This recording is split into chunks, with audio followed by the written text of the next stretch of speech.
In a world of AI sameness, your only differentiator is being human. AI can flood every channel with fast, cheap, forgettable outputs, too much noise, which can risk this sort of AI sameness. Still, at some point, somebody has to make a decision about what you release, what you publish, how you publish it, how you put things together. And it comes down to judgment and taste. If you use AI just to do everything without any effort, your things will get worse. Welcome, Simon. Thanks for being here with me. Thank you, everyone, for watching. We're doing what are the trends for AI in 2026. It's going to be called the AI paradox, and we'll get into that and what that means. Good, because I have lots to talk about on the AI paradox. Probably not that much to relating to creators, but and Happy New Year. Yeah, Happy New Year. Happy New Year to everyone as well. So, in a world of infinite content, one of the only currencies that matters these days is trust. And so basically we're going to explore 25 trends affecting AI, and basically in the era of business, culture, technology, and we're going to be kind of looking at 4 seismic shifts. The first one is the new rules of discovery. We'll look at 5 trends for how audiences find information, and brands in the world, mediated by AI. The second pillar we're looking at is the human imperative, trends 6 to 12, which is the strategic counterreaction of AI-driven homogeneity. So basically, trust, authenticity, community. Well pronounced. Homogeneity. That's. I reckon that you're in the top 1% there. Okay. I got lucky. And then the AI-powered operating system, basically how we're using it for marketing, content, and operations. So that could be like AI automation, workflows, stuff like that. And then this isn't all in like individual like boxes, right? So the final pillar is economic and cultural shockwaves. So trends 21 to 25. So second order effects, like how is it reshaping society? So the way people find you has fundamentally and changed forever. So it's changing the top of the funnel. People are obviously going into search. They're not maybe clicking through. You do a search and then the AI goes and does the research for you. So there's these 5 trends, right? So the first one is Generative Engine Optimization. Geo is the new SEO. Yeah, and this gives us a bit of a problem with click to view because the click is dead. It's like, sorry guys. Not on video. Maybe the click to the website is dead, but not clicks on video. That's still very high. But the idea here is that it's not about keywords. It's about semantic richness, author expertise. So we want to structure content for AI comprehension with clear headings, direct answers, schema markup, and focus on EEAT, or experience, expertise, authoritativeness, and trust. So this is where, as an agency, our journalistic credentials come to the fore. So the AI is not going to be fooled by the marketing buzzwords and promotional copy that would have existed in the past. I feel like this is a good thing. Yeah, I think it can be. I think I'm still also just thinking about, does that mean we go back to every blog and, restructure it, or what would that look? Could be, yeah, it could be. I think it's going to evolve. And when you speak to the geo experts, they don't really know.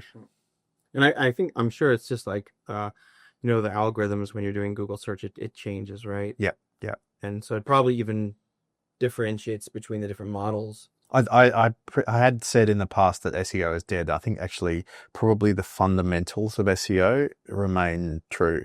So trend number 2 is welcome to the mediated web. The biggest shift is a move from a web where you browse to a web that is mediated for you. So we already talked about this a bit.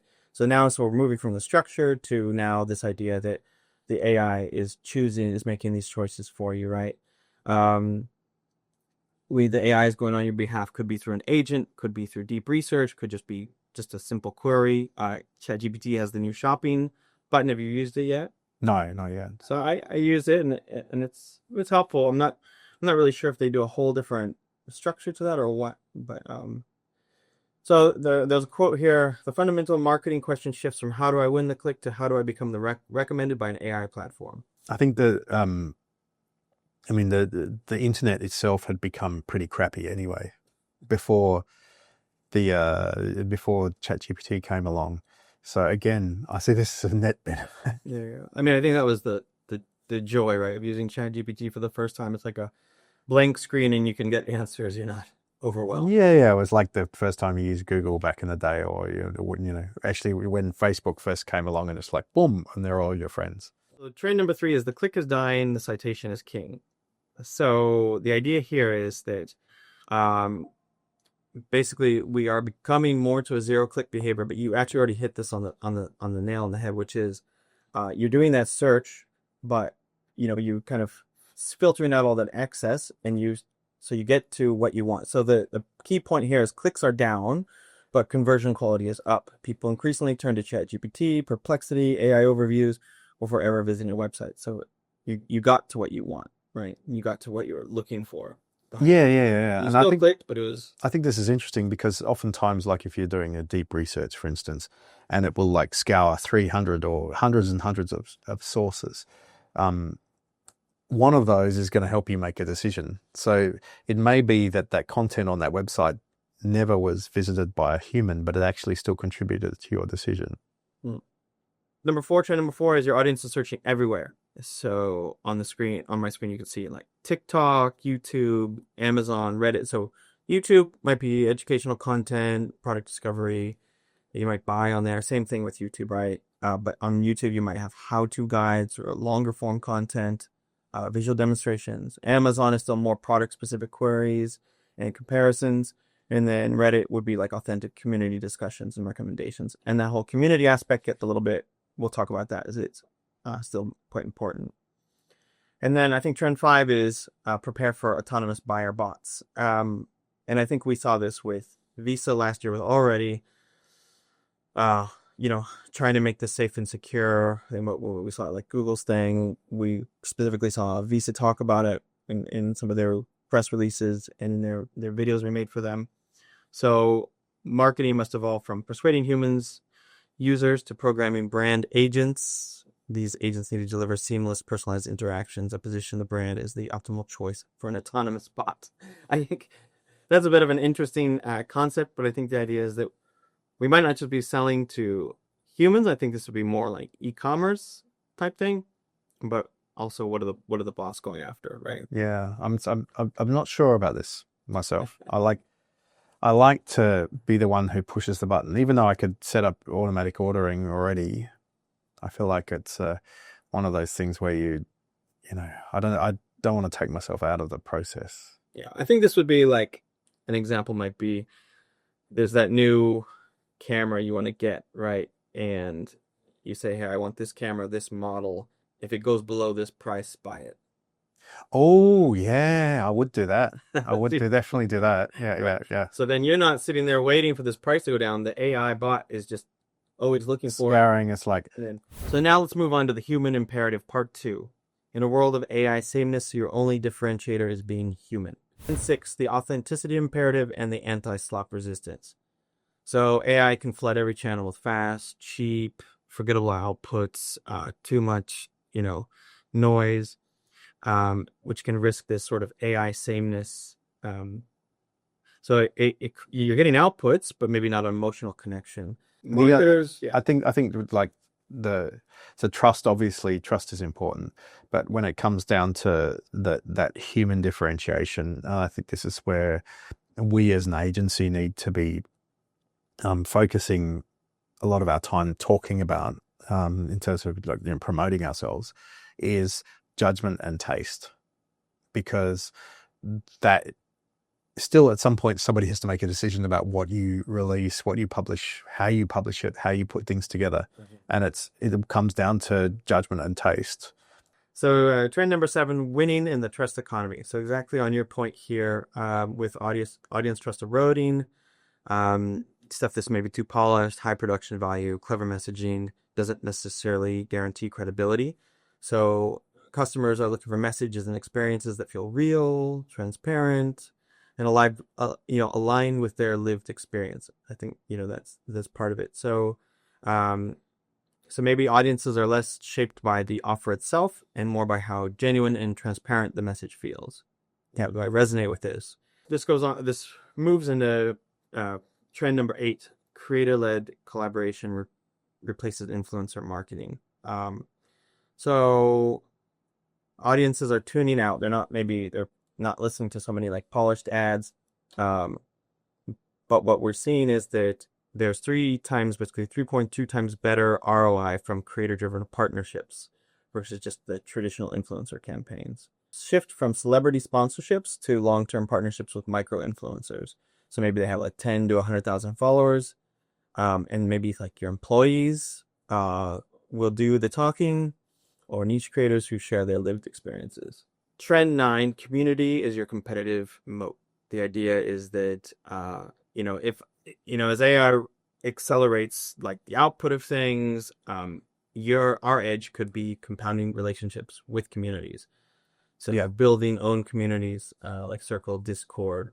I wrote about this in a newsletter, and actually I'm reading a book about at the moment, community building, called Get Together, which is a really good read. I think this is going to be hugely important, and it gets away from that because the algorithm rules all now. Number of followers you have doesn't really influence so much how successful your social content is, but I would argue those true fans, if you can find ways to reach them outside of the algorithm, have never been more important, because that's the stuff you own. Trend 10, values-driven marketing moves from niche to norm. Just the idea that, people are aligning their wallets with their values. So it's not just B2C, B2B, buyers are equally values-driven and selected partners. So maybe avoid something like greenwashing by integrating values into operations. Let's move on to trend 11. Hyper-personalization at scale delivers a feeling of being seen. So this is kind of the other side of AI, where AI can create generic content. It can also power deep personalization. So if you allow it, you check those, first-party data, or allow the AI to personalize things for you in ads and that type of thing, you can get very specific website views, emails, and ads. So part 3, the AI-powered operating system. Rebuilding your engine for speed, scale, and intelligence. So this is the idea of what's the new operational backbone that companies are building, workflow, all that type of thing. Trend number 13 is agentic AI workflows. The next evolution of automation is agentic AI systems. What I liked here, though, is that despite the promise of many agentic AI implementations, they're failing due to lack of organizational redesign. So it's not just new tools. There might be new thinking you might need to put in your systems. I feel like the agentic stuff is kind of like GPT-3, GPT 2.5 at the moment. Like you can see what it can do. The promise is there, but every time I've tried to set it up myself to do some sort of labor saving thing, it just doesn't work. So I feel like it's there, but it's not got that user friendliness yet. Trend 14, the synthetic media engine, video first, production fast. So video's still really popular. Short form video generates 2.5 higher engagement than any other format. WPP CEO Mark Reed stated that AI campaigns achieve 10 or 20 times savings. We've got things like Runway 4.5 with new and improved physics, and you can do the character. Higgsfield recently, which has a full dashboard. Actually, that was a pretty cool thing now with Cinema Studio. You can choose the cameras, the lenses, the focal length, the aperture, and it looks really good. Yeah. Trend number 15, shoppable video makes all content a storefront, so you can buy stuff on YouTube, TikTok, Instagram, directly from the video itself. Trend 16, the AI localization factory, global reach, local feel. So AI is breaking down language barriers at an unprecedented scale, AI-powered dubbing, voice cloning, translation services. So the idea is that you have a single piece of content, and then you could potentially create a production workflow where it automates it to 30 different voices, spits it out on these different channels in different countries. 11 Labs just came out with a new, I think they have the dubbing studio, but there was a new product that also just released for even better quality on this type of thing, literally like a few days ago. Trend 18, agency business models are transforming. AI is fundamentally challenged. Basically, if we're not just billing by the hour anymore and we can get something done faster, what's the value of this item versus the hours we put into it? Yeah, which we don't do, by the way, ladies and gentlemen. We don't bill by the hour. We bill by the project rate. So I think we are sort of okay at this moment. But that is the traditional agency model, billing by the hour, and that's how costs can run out of control at sometimes. All right, let's move on to part 4. So when a technology changes everything, society changes with it. So economic and cultural shockwaves. The AI revolution extends far beyond marketing. Let's look at some of the trends that are shaping. In this specific one, trend 21, they're calling it escape velocity. In a world of conflict and anxiety, consumers are seeking escape from adult responsibilities in fantasies, fandoms, and dystopian cuteness of adult collectibles. Is it like that series Fallout? This is like... Oh, okay. So the idea here a little bit is like, 70% of consumers agree sometimes I need to escape from the stress of modern life, or 63% agree cute products, packaging, bring me much needed joy. Lao bao bao. Is that what it's called? Lao bao bao. Another cultural trend is analog futures. So in a world governed by algorithms, some younger, or I'm sure some people, doesn't have to be younger generations, are embracing an analog existence. So one of the trends that Pinterest pointed to late last year was that people are going to start writing letters again. So, which I like writing letters. So it shocks the hell out of people when they receive them. But Pinterest has apparently been pretty good at making predictions. Okay. So it says 45% of Gen Z are interested in trying dumb devices, and 47%, I like this one, 47% of 16 to 21-year-old Brits would prefer to be growing up in a pre-internet era. Oh, yeah. Well, I did. So did you. Yeah. I did, this idea of 16 to 20-year-olds. It was great. One of the other trend, 23 culture trend, is basically this idea that people are spending more time in nature. I always thought like this would be interesting. I wonder what people, what countries, and sort of what cultures. I mean, I do personally, but I personally haven't seen it. Like here in Singapore, this trend to be out in nature more. But it's saying, so for example, consumers are reconnecting with the earth through farm stays, foraging and gardening, fungi and fermentation, etc. Sources of fascination. I've got a friend, he used to work for Click to View, Tom Radford. You remember Tom? Yeah. He has a very successful TikTok and Instagram and YouTube called Eat the Country in the UK, which is all about foraging. Oh, really? Okay. Yeah. Shout out to you, Tom. We'll bring Tom on next week and talk about this. Trend number 24 is, of course, AI governance and cybersecurity are broad level imperatives. As AI is embedded into core operations, managing the risks become paramount. There's regulatory pressure, of course, from the EU that, you need to label. I think it's going into effect in August. You have to label stuff. If you use AI with it, you can get up to penalties of up to 7% of global turnover. Yeah, I thought about this. What I feel like it's going to happen is like it's going to be like the message on the end of pharmaceutical ads in or ingredient lists. Like nuts there may be nuts in this like. It's like, okay, and before we finish, the AI may have contributed to this. We really don't know, or we do. Trend 25, I think this is an obvious one in a sense, is the Great Rebuild, architecturing the AI native organization. So basically, there's all these things that organizations have to think about now in terms of how they're structuring their organization to incorporate AI. Yeah. So the mandate success requires redesigning legacy systems, data pipelines, undocumented code. Change becomes a core capability and not a one-time event. And I think, so it says almost 70% of tech leaders plan to grow their teams in direct response to generative AI with roles like AI architect, expected to double in the next 2 years. That's Deloitte. Something we should all be working on. We are working on. Slightly harder than it looks. So the future belongs to those who master the paradox.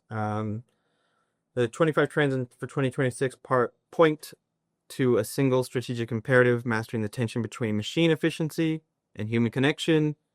The winning formula isn't choosing one over the other. It's using machines to become more human.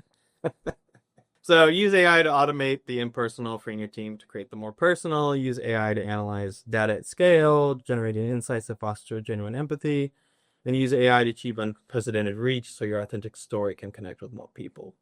Yeah, because at the moment, at least, we still, you have humans have to buy from humans. What was it? I think there was a quote from somewhere or something, but basically the idea is that if you use AI just to do everything without any effort, your things will get worse. If you use AI to push the limits of what you're trying to do and make it better, then you're going to get better things. And this just comes back to the judgment and taste thing, because I think if you just think, oh, I can just outsource that and not think about it, then it's going to be obvious, and whatever you're trying to do will probably suffer from it. Yeah, contributing to the noise. Exactly. Whereas if you're using it to think better, but also think faster, and then using better judgment, demonstrating your taste, whatever it is, and belonging in a community,